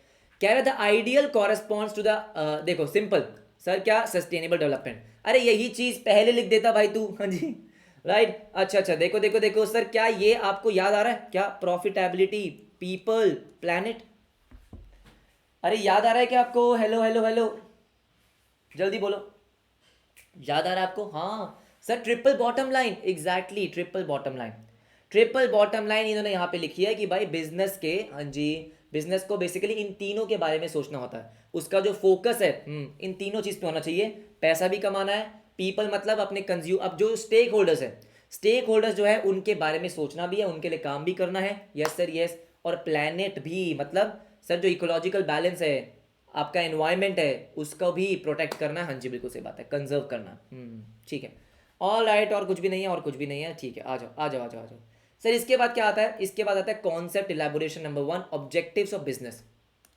कि बिजनेस के ऑब्जेक्टिव क्या होते हैं, पढ़ना है, हाँ जी, बिल्कुल पढ़ना है बेटा, एमसीक्यू एक आधा बन जाता है इससे, ऑब्जेक्टिव्स ऑफ बिजनेस, लेकिन सबसे पहले बोल रहा है कंसिडरेशंस, मतलब ऑब्जेक्टिव से पढ़ने से पहले, ऑब्जेक्टिव डिसाइड करने से पहले कुछ चीजों को कंसीडर करना पड़ता है, अच्छा, कुछ चीजों को कंसीडर करना पड़ता है, हाँ जी हाँ जी हाँ जी, सुनो मेरी बात ध्यान से, कह रहा है सबसे पहला है इंटरडिपेंडेंस, इसका मतलब क्या है, कह रहा है सुनो मेरी बात, आप बिजनेस चालू कर रहे हो, हाँ, आप बिजनेस ना कोई आइसोलेशन में नहीं कर रहे हो, आप पैसे इसीलिए कमा पा रहे हो सोसाइटी की वजह से, हैं, हाँ जी, मुझे बताओ बेटा, अगर सोसाइटी नहीं होती तो क्या आप पैसे कमा पाते, मतलब सोसाइटी में क्या आता है, एक्सटर्नल एनवायरमेंट, आपके बिजनेस के बाहर की दुनिया, उसकी वजह से पैसे कमा रहे हो तुम, सर कैसे, बाहर की दुनिया में कस्टमर्स आते हैं सर, बाहर की दुनिया में सप्लायर्स आते हैं, बाहर की दुनिया में इन्वेस्टर्स आते हैं, बैंकर्स आते हैं, गवर्नमेंट आता है, सब कुछ आते हैं, अगर ये लोग ना होते तो क्या पैसे कमाते, अरे बेचते किसको, हाँ, एम्प्लॉयज आपके पास कैसे आते, सही बात है, सप्लायर कहां से मिलते, हाँ ये बात भी सही है, तो कह रहा है सुनो, आपको लग रहा है ना कि आपने पैसा कमा लिया, मैं ही डॉन हूं, नहीं सर, ऐसा कुछ नहीं है, business draws its factors of production society से, जो भी आप इनपुट्स यूज कर रहे हो, अच्छा, सोसाइटी से, हाँ जी, बिल्कुल सही बात, and is dependent on it for sale as well, तो भाई इनपुट आप सोसाइटी का यूज करके कस्टमर को बेच रहे हो, who is a part of society, तो इसका मतलब सोसाइटी का बहुत बड़ा रोल है, तो जब आप अपने बिजनेस के ऑब्जेक्टिव डिसाइड करो, इस चीज का ध्यान रखना सर वो आपको याद दिला रहा है, क्या याद दिला रहा है, इस चीज का ध्यान रखना, अच्छा ठीक है ठीक है, कह रहे उसके बाद आपके मल्टीपल स्टेक होल्डर्स होते हैं, हमको पता है, स्टेक होल्डर्स हम पढ़कर आए हैं, बिल्कुल पढ़कर आए हैं कि भाई जितने भी आपके स्टेक होल्डर्स हैं उनका भी ध्यान रखना, firm is not only the owners, हाँ जी, business is not only the owners, हाँ जी, उसके बहुत सारे स्टेक होल्डर्स होते हैं, इन्वेस्टर्स हो सकते हैं, एम्प्लॉयज हो सकते हैं, आपके सप्लायर, आपके कस्टमर, बैंकर वगैरह सब कुछ, राइट, जिसका आप एक पार्ट हो, हाँ, of which business is a part, हाँ जी, बिल्कुल सही बात है, इस चीज का ध्यान रखना, अच्छा ठीक है, अमाउंट ऑफ प्रॉफिट, ये थर्ड पॉइंट मुझे बहुत पसंद है, क्यों, अभी आपको पता चलेगा, कह रहा ठीक है तुमको पैसे कमाने हैं, इस चीज का भी ध्यान रखना, लेकिन सिर्फ पैसा कमाना ये नहीं, पैसा क्या है बेटा, पैसा, अब देखो इन्होंने क्या बोला है, कह रहे जैसे इन्होंने एक बहुत अच्छा एग्जांपल दिया है, कह रहे देखो दो चीजें होती है, दो टाइप के लोग होते हैं जो बेसिकली जी रहे हैं खाना खाने के लिए ध्यान से मेरी बात सुनिए, लिखा हुआ है क्या सर, एक तो है, हाँ जी, जो जी ही इसलिए रहे हैं ताकि वो खाना खा सके, उनको खाने में इतना मजा आता है, अच्छा, और दूसरे टाइप के लोग हैं, यस सर, जो खाना खा रहे हैं ताकि जी सके, मुझे बताओ बेटा आप कौन हो, पहले वाले या दूसरे वाले, मैंने क्या बोला सर, फर्स्ट टाइप ऑफ लोग कौन है, फर्स्ट टाइप ऑफ लोग हैं जो जी रहे हैं ताकि बढ़िया बढ़िया खाना खा सके, उनके जीवन का उद्देश्य ही यही है कि जितने भी टेस्टी टेस्टी खाने हैं दिल्ली में, चंडीगढ़ में, कहीं पे भी, हाँ जी, वो मिल जाए। फूड के लिए बहुत ज़्यादा पैशनेट। अच्छा, दूसरे टाइप के लोग हैं क्या सर, कि खाना खा रहे हैं ताकि बॉडी चलती रहे, ताकि वो काम कर सकें, ताकि वो जी सकें, है ना। बहुत सारे बच्चे बोल रहे हैं सर हम फर्स्ट वाले हैं। नालायक। अब देखो ध्यान से मेरी बात सुनो। हाँ, इन्होंने इसका एग्जाम्पल क्यों लिया है, कह रहे देखो इस चीज़ का ध्यान रखना कि आप बिजनेस कर रहे हो तो प्रॉफिट कमा रहे हो। Profit is a by product. अच्छा, ये मत सोचना कि प्रॉफिट कमाने के लिए ही बिजनेस कर रहा हूं मैं। देखो ध्यान से, कह रहा profit is just about that much and that less an objective. अच्छा, of business as is eating for living. ओ हो, कि भाई प्रॉफिट सिर्फ उतना ही है जैसे गाड़ी चलाने के लिए फ्यूल चाहिए। सर गाड़ी चलाने के लिए फ्यूल चाहिए, बॉडी को चलाने के लिए खाना चाहिए, बस बिजनेस को चलाने के लिए प्रॉफिट चाहिए। वाह वाह वाह वाह वाह सर वाह, उतनी बात है बस। हाँ, ज्यादा कुछ नहीं। कि भाई प्रॉफिट कमाना है सो दैट आप बिजनेस को कंटिन्यू रख सको, बिजनेस को सस्टेन करो, बिजनेस आपका क्या चले सर, लंबे टाइम के लिए चले, बस उतनी ही बात है। अच्छा देखो ध्यान से, कह रहे डू यू, अच्छा कह रहे do we eat to live. Sir do we eat to live, खाना खा रहे हैं जिंदा रहने के लिए, और लिव टू ईट। या फिर सर खाना खाने के लिए जिंदा है हम। अच्छा ठीक है, ऑल राइट। लाइकवाइज क्या बोल रहा है, profit is a minimum concept. Oh my God, right. कह रहा है profit is a minimum concept, in fact a cost of being in and cost of staying in business. इसका मतलब क्या है, कह रहा है प्रॉफिट बस एक तरीके से आप ये मान के चलो कि बिजनेस को करने की कॉस्ट है, कि प्रॉफिट आ रहा है तो बिजनेस चल रहा है। अपने सर पे मत बिठाओ प्रॉफिट को। ओ सर, जैसे जैसे, हाँ जी, हमारे लिए फूड एक मिनिमम रिक्वायरमेंट है। सर क्या है, फूड हमारे लिए मिनिमम रिक्वायरमेंट है कि हमें खाना तो चाहिए भाई, अगर हमको काम करना है। वैसे ही बस ये मान के चलो कि भाई हमको प्रॉफिट चाहिए ताकि मैं बिजनेस कर सकूं। ये बेटा ये बातें ना सिर्फ किताबों में ही लिखी होती है, ठीक है। कि profit is a minimum concept, कि भाई हमें बस इतना प्रॉफिट मिल जाए कि मैं बिजनेस कंटिन्यू कर सकूं। अच्छा अच्छा अच्छा अच्छा, ठीक है, ओके। हाँ, बच्चे ने बोला सर्वाइवल, प्रॉफिट, ग्रोथ, ये वही चीज बोल रहा है। अच्छा ठीक है। उसके बाद क्या बोलता है sir, primacy of customer, importance of customer, कि कस्टमर को प्रायोरिटी देना। अच्छा सर, प्राइमेसी ऑफ कस्टमर मतलब कस्टमर को इंपॉर्टेंस, कस्टमर को प्रायोरिटी देना। कह रहे if at all there is a single purpose of business, अगर हमको एक पर्पस डिसाइड करना होगा बिजनेस का, तो वो पता क्या होगा sir, that has to be, हाँ जी, the creation and maintenance of customers through product quality service and delivering value for money. ये बात तो सही है। सर ये बात तो सही है क्या सर, कि एज अ बिजनेस आपका मेन ऑब्जेक्टिव क्या होना चाहिए, कस्टमर को सर्व करना, to provide the maximum quality. हाँ जी बिल्कुल सही बात है, ये सुनो, maximum product quality, best product quality services. हाँ जी, क्यों, क्योंकि जब आप ये अपना ऑब्जेक्टिव फुलफिल कर लोगे, जब आपने ये पर्पस फुलफिल कर लिया, तो पैसे तो आ ही जाएंगे। ये सुनो सर, पैसे तो आ जाएंगे। हाँ जी सर, हाँ जी, पैसे तो आ ही जाएंगे, बिल्कुल सही बात है। Right everybody. हाँ, किसी ने बोला ethics are good but in books. हाँ, बहुत सुना हुआ बेटा मैंने। हाँ, बहुत टीचर्स इस वर्ड का यूज भी करते हैं, लेकिन ऐसा नहीं है। क्या बात समझ में आ गई। हाँ, कस्टमर इज किंग ऐसा बोल सकते हैं। उसके बाद लास्ट क्या बोलता है, लास्ट बोलता है देखो, कह रहे performance is the precursor to profits. पता नहीं मैं प्रोनाउंस सही कर रहा हूँ, प्रिकर्सर, हाँ प्रिकर्सर होता है शायद से। सर क्या बोल रहा है, performance is the precursor to profits. Sir precursor का मतलब क्या हो गया, प्रीडिसेसर। प्रीडिसेसर का मतलब होता है कि प्रॉफिट से पहले परफॉर्मेंस के बारे में सोचो। अच्छा, प्रीडिसेसर सक्सेसर दो चीजें होती हैं। प्रीडिसेसर का मतलब पहले वाला, सक्सेसर मतलब बाद वाला, जहां तक मेरी वोकैबुलरी बोलती है। कि प्रिकर्सर का मतलब क्या है, प्रिकर्सर का मतलब है कि performance comes before the profits. Profit का बाद में सोचना, पहले परफॉर्मेंस के बारे में सोचो। परफॉर्मेंस का मतलब क्या है, कि मैं अपने बिजनेस के जो फंक्शंस हैं वो प्रॉपरली परफॉर्म कर रहा हूं। जो मेरे जितने भी फंक्शंस होते हैं, जैसे कि प्रोडक्शन, सेल्स, मार्केटिंग, अगर ये सारे के सारे प्रोडक्शंस, हाँ जी, ये सारे के सारे फंक्शंस प्रॉपरली परफॉर्म करेंगे तो प्रॉफिट तो आ ही जाएगा। सर प्रॉफिट तो आ ही जाएगा। हाँ जी, प्रॉफिट तो आ ही जाएगा। देखो क्या कह रहा है, कह रहा है to be able to earn profit. Sir to be able to earn profit the firm has to excel in all its functionalities. बिल्कुल सही। अगर आपको पैसा कमाना है, देखो भाई हमारे MS धोनी जी बोलते हैं हमेशा क्या, focus on the process, result is a by product. Sir ये हर जगह अप्लाई होता है। हाँ जी, ये हर जगह अप्लाई होता है। कि भाई जो मुझे चाहिए ना, हाँ, उस पे इतना फोकस नहीं करना। उसको पाने के लिए मुझे क्या करना होगा उस पे फोकस करना। जैसे फॉर एग्जांपल, अगर मुझे सीए फाउंडेशन का एग्जाम क्लियर करना है तो मुझे सिर्फ एग्जाम के बारे में नहीं सोचना है, मेरे को सोचना है प्रिपरेशन के बारे में। अगर मेरी प्रिपरेशन सही होगी, हाँ जी, एग्जाम तो ऑटोमेटिकली अच्छा होगा। लेकिन अगर मैं सोचता रहूंगा एग्जाम के बारे में, एग्जाम और एग्जाम और है, मुझे अच्छा करना, उससे कुछ भी नहीं होगा। आप सिर्फ और सिर्फ क्या कर रहे हो सर, अपने आप को ज्यादा टेंशन दे रहे हो। तो ये वही बात बोल रहा है, कह रहा है प्रॉफिट तो आ ही जाएगा, लेकिन उससे पहले फर्म को क्या करना होगा सर, उससे पहले करना होगा the firm has to excel in all its functionalities. मतलब सर जो उसके फंक्शंस होते हैं, प्रोक्योरमेंट, प्रोडक्शन, सेल्स, मार्केटिंग, अगर इन सब चीजों में आपने ढंग से परफॉर्म कर लिया, ये सब चीजें, ये सारे फंक्शंस आपके ढंग से परफॉर्म कर रहे हैं, तो इसका मतलब प्रॉफिट तो कमा ही लोगे आप। बात समझ में आ गई? हाँ जी सर, हाँ जी, बात समझ में आ गई। तो ये कंसिडरेशन है। इसके बाद बात करते हैं कि ऑब्जेक्टिव्स क्या होते हैं। तो ऑब्जेक्टिव्स को इन्होंने 4 अलग अलग कैटेगरीज में डिवाइड करा है सर, 4 अलग अलग कैटेगरीज में क्लासिफाई किया। हाँ जी, सबसे पहला इकोनॉमिक ऑब्जेक्टिव, आप सबको पता है, पैसों के बारे में। जब मैं किसके बारे में सोच रहा हूं सर, जब मैं नंबर्स के बारे में सोच रहा हूं, पैसों के बारे में सोच रहा हूं, that is called economic objective. हाँ जी, अब यहां पे एमसीक्यू कैसे बनता है, आपको किसी भी ऑब्जेक्टिव का नाम देंगे और पूछेंगे कि बताओ इकोनॉमिक ऑब्जेक्टिव है, ऑर्गेनिक ऑब्जेक्टिव है, सोशल रिस्पॉन्सिबिलिटी मतलब सोशल ऑब्जेक्टिव है, या फिर लीगल, एथिकल और एनवायरमेंटल ऑब्जेक्टिव है। तो आपको बस एक बार रीडिंग करनी है। हाँ जी, देखो ध्यान से।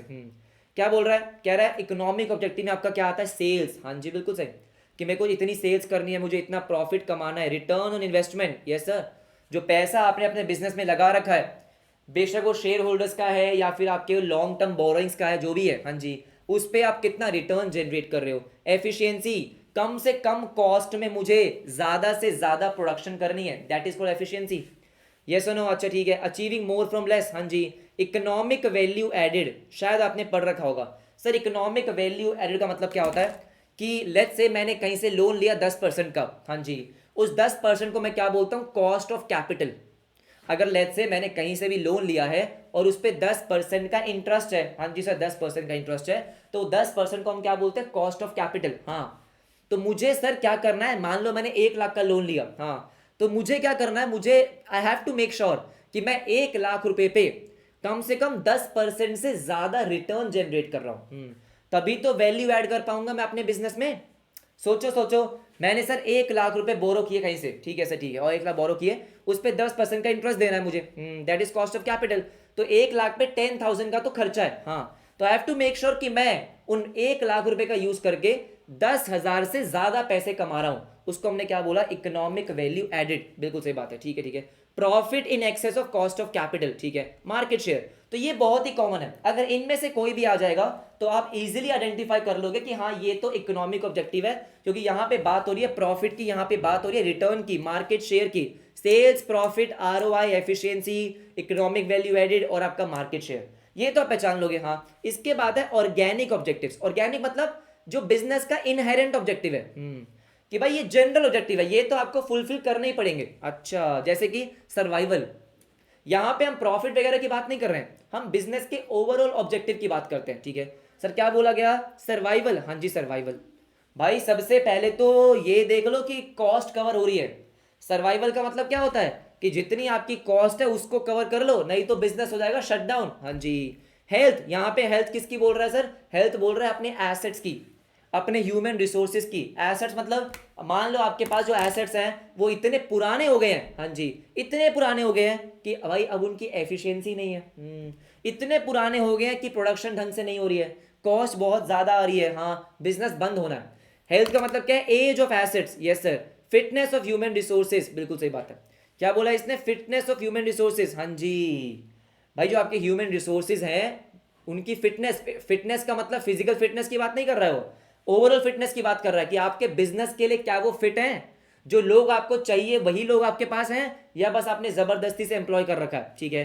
रिजर्व्स, क्या फ्यूचर के लिए आपके पास कुछ रिजर्व्स है, भाई इन केस अगर फ्यूचर में जरूरत पड़ गई, हाँ जी, तो क्या कोई रिजर्व है, ऐसा तो नहीं होगा कि मान लो कोविड आया और आपका बिजनेस बंद हो गया, अब बात समझ रहे हो, हमारे पास रिजर्व ही नहीं थे, हमने फ्यूचर की तैयारी नहीं की थी, कॉन्टिजेंसीज की तैयारी नहीं की थी, बिल्कुल सही बात है। उसके बाद है ग्रोथ, अगर सर्वाइवल आपका इंश्योर हो चुका है, हाँ जी, ठीक है, ठीक है, ठीक है, then next step is growth, you have to make sure कि अगर फॉर एग्जाम्पल आज इस साल मैंने 10% ज्यादा सेल्स करी है तो अगले साल मुझे 20-25% ज्यादा सेल्स करनी है। बिल्कुल सही बात है। डाइवर्सिफिकेशन ऑफ कैपेबिलिटीज, सिंपल सी बात है कि जो काम मैं आज कर रहा हूं, हाँ, I have to make sure कि मैं खुद ग्रो कर रहा हूं।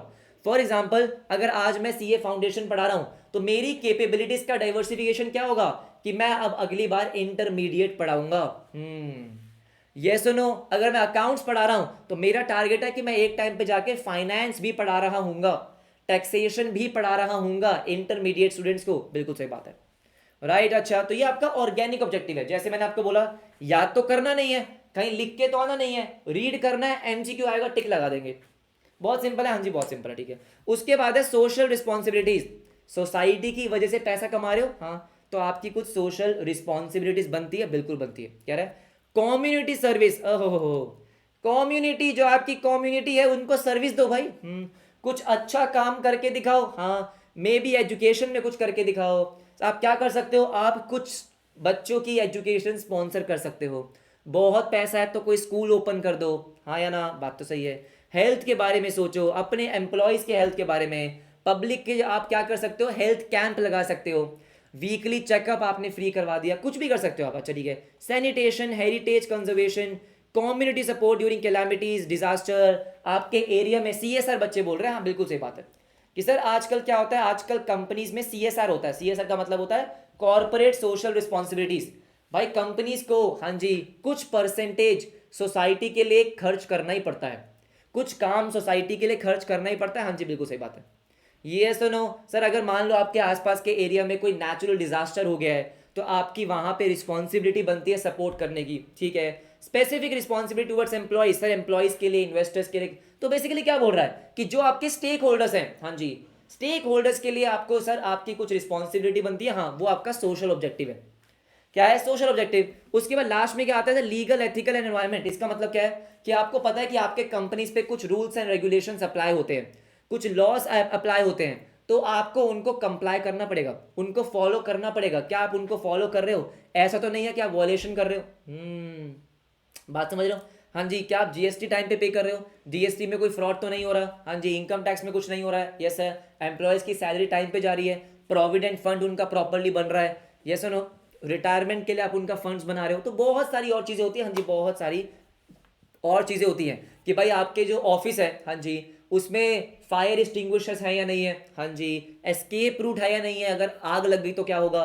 तो ये सब चीज़ें सर लॉ में होती है, ठीक है। कह रहा है respect for law in letter and spirit. कह रहा है देखो भाई देखो, पेपर में तो लॉ की रिस्पेक्ट सब करते हैं, लेकिन स्पिरिट में भी होनी चाहिए। मतलब सर उसको आप फॉलो भी कर रहे हो, अच्छा ठीक है। फेयर प्रैक्टिसेस, सर किसी के साथ कोई घोटाला नहीं, ना तो एम्प्लॉयज के साथ, ना ही सर आपके कस्टमर्स के साथ। अच्छा, ट्रांसपेरेंसी, इसका मतलब क्या है सर कि जो आपके फाइनेंशियल स्टेटमेंट्स हैं आप उनको प्रॉपरली डिस्क्लोज कर रहे हो, हाँ जी, प्रॉपर ट्रांसपेरेंट हो आप। यस सर, यस ठीक है। ट्रूथफुलनेस, इंटेग्रिटी, ऑनेस्टी, आप बिजनेस कर रहे हो पूरे ऑनेस्टी के साथ करो भाई। ये हमको फ्रॉड वाले बिजनेसमैन और नहीं चाहिए, इंडिया में बहुत हो चुके हैं, ठीक है। सर ग्रीन टेक्नोलॉजी, अब बात कर रहा है एनवायरमेंट की। किसकी बात कर रहा है सर? एनवायरमेंट की बात कर रहा है कि एनवायरमेंट का भी ध्यान रखना पड़ेगा आपको, हाँ। मेक श्योर कि आप ग्रीन एनर्जी यूज कर रहे हो, अच्छा, राइट। जो आपका वेस्ट है उस वेस्ट को आप ढंग से डिस्पोज कर रहे हो। जो इंडस्ट्री का वेस्ट होता है, जो वेस्ट डिस्पोजल सिस्टम है आपका, वो सही है। ऐसा नहीं है कि बस नदियों में बहा दिया। अब बात समझ रहे हो? इफेक्टिव वेस्ट हैंडलिंग, तो बहुत ही ज्यादा बेसिक चीजें। मुझे बताओ सर, रीडिंग करने के बाद आप क्या आराम से ये चूज कर पाओगे कि हाँ ये हमारा लीगल, एथिकल, एनवायरमेंटल ऑब्जेक्टिव है, ये ऑर्गेनिक है, ये सोशल रिस्पॉन्सिबिलिटी है, ये इकोनॉमिक है? एमसीक्यू आपका ऐसे ही आएगा, इनमें से कोई भी आपको 2-3 नाम दे दिए जाएंगे और आपसे पूछेंगे बताओ कौन सा ऑब्जेक्टिव है। एवरीबडी यस और नो, फटाफट से बोलो, आराम से हो जाएगा। हाँ जी आराम से हो जाएगा, इजीली आइडेंटिफाइबल है बेटा, कोई दिक्कत ही नहीं है। Yes yes yes, very very good, okay. उसके बाद ये आपके लिए कोई एक्सरसाइज है, ये अपने आप करते रहना आप, ठीक है। बहुत बढ़िया, आ गए अपने लास्ट टॉपिक पे। क्या बात कर रहे हो? देखो ध्यान से मेरी बात सुनो सर। उसके बाद क्या बोलता है? कह रहा है the plurality of the objective of business. Plurality का मतलब क्या होता है? मल्टीपल ऑब्जेक्टिव्स, ठीक है। Suggest that business must be assessed not only in terms of money, not in terms of economic returns, but also social and ecological returns. मुझे बताओ बेटा, पिछले 2 पेज से, हाँ, क्या यही चीज वो बार बार रिपीट कर रहा है? क्या कि बिजनेस में सिर्फ प्रॉफिट को मत देखो, social ecological balance, environment, society, legal, फलाना डिंगाना, हाँ वो सब भी देखो। अच्छा ओके ओके हाँ जी ओके, देख लेंगे हाँ जी देख लेंगे। अच्छा ठीक है। In fact the trend surely is towards the development of more holistic more balance measure of business performance. बकवास, कुछ नहीं है, बहुत ही बेकार है। ठीक है ऑलराइट। इसके बाद हमारा लास्ट टॉपिक आता है। ठीक है सर, लास्ट टॉपिक आता है। लास्ट टॉपिक आता है क्या sir? Forms of business organization. कि बिजनेस ऑर्गेनाइजेशन के अलग अलग फॉर्म होते हैं, आपको पता है। सोल प्रोप्राइटरशिप है, पार्टनरशिप है sir, Hindu undivided family HUF है, LLP है, कॉरपोरेट्स हैं हाँ जी, कंपनीज वगैरह हैं। बिल्कुल सही बात है। तो वो क्या आपके अलग अलग फॉर्म है हाँ जी। एवरीबडी ये सुनो, बात तो सही है हाँ जी, बात तो सही है राइट। उनके बारे में हमको पढ़ना है। यस सर, उनके बारे में हमको पढ़ना है। हमारा लास्ट टॉपिक है ये, हमारा कल तक खत्म होगा हाँ, क्योंकि इन्होंने बहुत डिटेल में एक्सप्लेन करा है किसको, सोल प्रोप्राइटरशिप को। HUF के बारे में बहुत कुछ लिख दिया इन्होंने सर। उसके बाद पार्टनरशिप आ गया, अच्छा फिर LLP आ गया, अच्छा और लास्ट में कंपनी आ गया सर। ये आपके 5 है और फिर आपका क्या हो जाएगा, आपका चैप्टर खत्म हो जाएगा। तो हमारा ये लास्ट टॉपिक है which is forms of business organization. Yes sir yes, ठीक है। कोशिश करेंगे कि एक ही बारी 2 घंटे बैठ के इसको खत्म कर देंगे। ठीक है, तो ध्यान से मेरी बात सुनो, इंट्रोडक्शन थोड़ा सा पढ़ लेते हैं, थोड़ा सा पढ़ लेते हैं। यस सर यस, ठीक है। देखो कह रहे फॉर्म्स ऑफ बिजनेस ऑर्गेनाइजेशन, हमको पता है कि बिजनेस करने के अलग अलग तरीके होते हैं। सर अलग अलग तरीके होते हैं हाँ। कह रहे while elaborating the business as an economic activity we have seen that forms of business में बी डिस्कस। हाँ जी बिल्कुल सही बात है, अलग अलग तरीके हैं हाँ जी। छोटा बिजनेस, बड़ा बिजनेस, माइक्रो स्केल, ये सब चीजें। और अब हम पढ़ने वाले फॉर्म्स के बारे में। देखो कह रहे before we take up a brief discussion of the various forms of business ownership it is important to take note of the following points about business ownership. कह रहे पहले थोड़ा इंट्रोडक्शन पढ़ लेते हैं। अच्छा क्या पढ़ लेते हैं? इंट्रोडक्शन। सबसे पहले क्या है कि business ownership is the bundle of rights. ठीक है, मैं आपको ऊपर ऊपर से बता रहा हूं, इसको मैं कल करवा दूंगा राइट। आप एक बार घर से रीड करके आना, सब बच्चों का ये होमवर्क है, क्योंकि बेटा बहुत ही बेसिक चीजें हैं, बहुत बेसिक चीजें। ठीक है, जो करवाने वाली होगी वो मैं आपको करवा दूंगा सर। इसको आपको क्या करके आना है, घर से रीड करके आना है। लेकिन मैं आपको पहले एक बार ओवरव्यू दे रहा हूं। क्या दे रहा हूं? एक थोड़ा सा ओवरव्यू दे रहा हूं। Yes sir yes. सबसे पहला क्या है, business ownership is a bundle of rights. इसका मतलब क्या है? इसका मतलब है अगर आप कोई भी बिजनेस स्टार्ट कर रहे हो हाँ, तो उसके राइट्स आपके पास है। मतलब ये क्या बात हुई, जैसे इन्होंने एग्जांपल लिया एक बुक का, इन्होंने इस पैराग्राफ में एग्जांपल किसका लिया? बुक का। यस सर, जब आप कोई बुक लिखते हो तो वो बुक आपकी है सर, उस बुक पे आपका राइट है, कोई और क्लेम नहीं कर सकता। बिल्कुल सही बात है। आप उस बुक को सेल कर सकते हो। यस सर यस, बिल्कुल सेल कर सकते हैं। उसकी कॉपीज आप डिस्ट्रीब्यूट कर सकते हो, सब कुछ कर सकते हो हाँ, क्योंकि वो बुक आपकी है तो आपका राइट है। ऐसे ही जब बिजनेस में आप पैसा इन्वेस्ट करते हो तो वो बिजनेस पे आपका राइट होता है। कोई आपको ये नहीं बोल सकता यार, हाँ मान लो मैं हूं और मेरे 2-3 एम्प्लॉयज हैं, अच्छा वो बोल रहे हैं यार हमने भी तो काम किया है, हमको भी तो, हम भी तो ओनर है। नहीं भाई, मैंने पैसा लगाया है मेरा बिजनेस है ये, हाँ मेरा बिजनेस है। तो बेशक कहीं लिखा ना हो, मान लो सोल प्रोप्राइटरशिप है एवरीबडी, अगर सोल प्रोप्राइटरशिप की बात करें तो उसके डॉक्यूमेंटेशन इतने नहीं होते हैं। अगर मैंने कोई दुकान खोल दी और मैं बैठ गया, हाँ जी सर, कोई डॉक्यूमेंटेशन इतना नहीं होता है। जैसे कंपनीज में प्रॉपर आपके लॉ के प्रोसीजर्स होते हैं सर, INC फॉर्म फिल होते हैं, सब कुछ होता है हाँ जी, सब कुछ होता है। पार्टनरशिप में भी कई बार आप डॉक्यूमेंटेशन उसको रजिस्टर करवा लेते हो, सोल प्रोप्राइटरशिप में नहीं होता है हाँ। तो क्या कोई ऐसा हो सकता है कि कल को कोई आएगा यार ये बिजनेस तो मेरा है, अरे कैसे मेरा है? तो वो जो राइट है सर, वो राइट है हाँ जी, वो आपके पास है। अनसेड रूल है वो कि भाई आपका बिजनेस है, इस पे आपका राइट है हाँ जी, आपने इस पे पैसा लगाया है। देखो कह रहे these rights accrue because a person has invested money in it. अरे मैंने पैसा लगाया, मेरा बिजनेस है, अच्छा ठीक है। तो प्रॉफिट किसको मिलेंगे सर? प्रॉफिट मेरे को मिलेंगे हाँ जी, मेरे को मिलेंगे। ये बात तो बिल्कुल सही है हाँ जी सर, ये बात तो बिल्कुल सही है हाँ या ना। तो अब क्या होता है, जब आपका छोटा बिजनेस होता है तो सारे राइट आपके पास होते हैं। आप बिजनेस को मैनेज कर रहे हो, प्रॉफिट भी आपका, लॉस भी आपका, सब कुछ आपका, मैनेजमेंट भी आप हो, ओनरशिप भी आपके, सब कुछ आपकी है। लेकिन जैसे जैसे बिजनेस बड़ा हो जाता है जब बहुत सारे इन्वेस्टर्स होते हैं, जब बहुत सारे ओनर्स होते हैं हाँ जी, तो क्या होता है, ओनरशिप और मैनेजमेंट अलग अलग हो जाती है, जैसे कंपनीज के फॉर्म में होता है। क्योंकि सारे के सारे अब ओनर्स, जैसे अगर मैं बात करता हूं सर, मान लो मेरे पास टाटा मोटर्स के शेयर्स हैं, तो सर टेक्निकली तो मैं भी टाटा मोटर्स के ओनर्स में काउंट होऊंगा, शेयर होल्डर्स में काउंट होऊंगा हाँ। तो क्या मैं टाटा मोटर्स के ऑफिस जाके बिजनेस को संभालने लग जाऊंगा? नहीं, ऐसा तो नहीं हो सकता, नहीं हो सकता है। इसलिए क्या हुआ, जैसे बिजनेस बड़ा हो गया, ओनरशिप और मैनेजमेंट को अलग कर दिया कि भाई ये लोग हैं, ये कंपनी के डायरेक्टर्स हैं, ये कंपनी के मैनेजर्स हैं जो आपके बिजनेस को संभालेंगे। बिल्कुल सही बात है। सोल प्रोप्राइटरशिप में सब कुछ एक ही बंदा कर रहा था, लेकिन जैसे ही कंपनी बड़ी हुई क्या हो गया सर, सेपरेट लीगल एंटिटी, जैसे कोई बच्चे बोल रहे हैं हाँ जी बिल्कुल सही बात है। कि ओनर्स, हाँ जी, और आपने बिजनेस को अलग कर दिया, उनकी मैनेजमेंट को अलग कर दिया, बिल्कुल सही बात है, ठीक है, ऑल राइट सर, कोई दिक्कत नहीं। उसके बाद सर इन्होंने क्या बोला है कि यहाँ पे ट्रांसफर ऑफ ओनरशिप, जैसे फॉर एग्जांपल, हाँ, सोल प्रोप्राइटरशिप में क्या होता है, सोल प्रोप्राइटरशिप में आप क्या कर सकते हो सर, मान लेते हैं कि क्या हुआ कि मैं अपना बिजनेस किसी और को आसानी से ट्रांसफर कर सकता हूँ, हाँ कर सकता हूँ। एवरीबडी ये सुनो, क्या मैं कर सकता हूँ क्या, हाँ जी कर सकता हूँ। पार्टनरशिप में भी कर सकता हूँ, बिल्कुल कर सकता हूँ। कंपनीज में भी होता है, ये सुनो, कंपनीज में भी होता है, हाँ, तो ओनरशिप ट्रांसफर हो जाती है, yes sir, yes, ownership transfer हो जाती है, ऑल राइट ऑल राइट। जैसे जैसे बिजनेस बड़ा होता है उसका प्रोसेस कॉम्प्लिकेट हो जाता है, लेकिन ओनरशिप ट्रांसफर हो जाती है, ठीक है। उसके बाद है बिजनेस में भी ओन सिंगली और ज्वाइंटली। क्या बोल रहा है कि भाई या तो बिजनेस को संभालने वाला एक बंदा होता है, ज्वाइंटली का मतलब क्या हो गया, अब यहाँ पे पार्टनरशिप आ सकता है, ठीक है, यहाँ पे आपका HUF आ सकता है, ज्वाइंट फैमिली बिजनेस। या तो मैं अकेला बिजनेस संभाल रहा हूं या मेरी पूरी फैमिली संभाल रही है। सर ज्वाइंट फैमिली बिजनेस जिसको हम क्या बोलते हैं, HUF, उसमें क्या होता है सर, उसमें बहुत सिंपल सी बात होती है, जितने भी आपके फैमिली के मेंबर्स हैं, वो सब उस बिजनेस के ओनर होते हैं। ये बात तो सही है सर, वो सब फैमिली के जो मेंबर्स होते हैं वो क्या होते हैं, उन सबके पास बिजनेस की ओनरशिप होती है, हाँ जी, सबके पास बिजनेस की ओनरशिप होती है।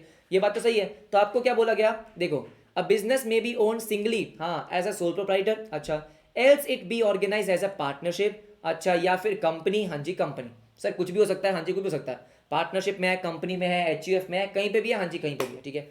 वेन ओन सिंगली, हाँ, अगर आप अकेले ही संभाल रहे हो तो सारा प्रॉफिट आपका है, लेकिन अगर पार्टनरशिप में है तो सारा प्रॉफिट पार्टनर्स में बटेगा, कंपनी में है तो शेयर होल्डर्स में बटेगा, ये सब चीजें होती है, हाँ जी ये सब चीजें होती है, ठीक है। उसके बाद joint family business which is HUF, इसमें क्या होता है सर, इसमें बेसिकली आपकी जो ओनरशिप है, it's ownership among the members of the family, जितने भी आपके मेंबर्स होते हैं उसमें डिवाइड होती है, हाँ जी उसमें डिवाइड होती है। अच्छा सर, उसके बाद आपके कंपनीज वगैरह हो गए, तो यहाँ पे इन्होंने क्या एक्सप्लेन करा है, एक्सप्लेन करा है आपकी सेपरेट लीगल एंटिटी को, कि भाई यहाँ पे आपको पता है कि जब सोल प्रोप्राइटरशिप होती है तो वहां पे आपकी लाइबिलिटी अनलिमिटेड होती है, अच्छा, लेकिन कंपनी में उन्होंने क्या करा, लिमिट कर दिया, राइट, LLP में उन्होंने क्या कर दिया, लिमिट कर दिया। तो मुझे पता नहीं यहाँ पे आपको ये क्यों पढ़ा रहे हैं, क्योंकि लॉ में आप पढ़ लेते हो ये, लेकिन ठीक है, एक बार रीड मार लेना। बिजनेस में be organise as a proprietary और कॉर्पोरेट कंसर्न, वही सेम चीज है सर, ये तो वही सेम चीजें बोल रहा है, हाँ बेटा ये वही सेम चीजें घिसी पिटी चीजें बोल रहा है। तो इस एक बार इस चारों पॉइंट को, जो ये 4 पॉइंट है, 3 पॉइंट है, जो भी है 3 पॉइंट है, इसको एक बार रीड कर लेना और कल हम इस चैप्टर पे लगा देंगे पूर्ण विराम। एवरीबॉडी, आज की क्लास इतनी ही करते हैं, क्यों, क्योंकि आज की क्लास आई नो काफी ज्यादा थियोरिटिकल हो गई। मैंने बहुत कोशिश करी कि थोड़ा इंटरेस्टिंग बनाया जाए, लेकिन पॉइंट ही नहीं है इंटरेस्टिंग बनाने वाले, मैं क्या करूं। बहुत सोचा मैंने घर पे, ठीक है, कि इसको कैसे समझाएं, क्या करें, लेकिन है ही नहीं कुछ समझाने वाला। तो एक ही टाइम पे ज्यादा बोरिंग चीजें नहीं पढ़ेंगे हम, ठीक है, खत्म हो गया, इसको रीड कर लेना, बाकी कल से कर लेंगे, राइट। इसके बाद MCQs कर लेंगे, ये चैप्टर आपका समाप्त हो जाएगा। BC के ऐसे ही है बेटा, फटाफट से निपट जाएगा, ओके। हाँ, बच्चे कह रहे और नहीं हो रहा सर, बिल्कुल सही बात है। सागर वो देखेंगे बेटा जब तक होगी, okay, all right all right. किसी बच्चे ने बोला सर इंटरेस्टिंग तो थी क्लास, बेटा कभी कभी सच बोल देना चाहिए, मैं बुरा नहीं मानता। ऑलराइट गाइस, तो आपसे कल मिलते हैं, एंड होपफुली ये चैप्टर जो है, जो आई गेस आपको थोड़ा बोरिंग लग रहा होगा, ये चैप्टर आपका कल हो जाएगा खत्म, फिर हम MCQs की प्रैक्टिस करेंगे, ठीक है। MCQs की हम बहुत सारी प्रैक्टिस करेंगे, पूरा चैप्टर हम MCQs में कवर कर लेंगे, राइट। लेकिन हाँ, जो हमको एक बार देखना है, क्योंकि मुझे पढ़ाना तो सब कुछ ही है भाई, छोड़ना हमको कुछ नहीं है, क्योंकि चैप्टर मानो या ना मानो 6 से 7 नंबर का तो है ही, तो क्यों ही छोड़ें, इवेंचुअली हमको मार्क्स तो चाहिए, हाँ जी मार्क्स तो चाहिए, तो कवर करेंगे, हाँ जी कल इसको कवर कर लेंगे, बहुत ही बेसिक चीज़ें, ज़्यादा कुछ नहीं है। मिलते हैं आपसे कल, लाइक कर देना अगर आपको BCK की क्लासेस समझ में आ रही है तो, ठीक है, शेयर कर सकते हो, कमेंट कर सकते हो, कर ही दिया करो, क्या ही जा रहा है, right. Bye everybody, bye bye, take care.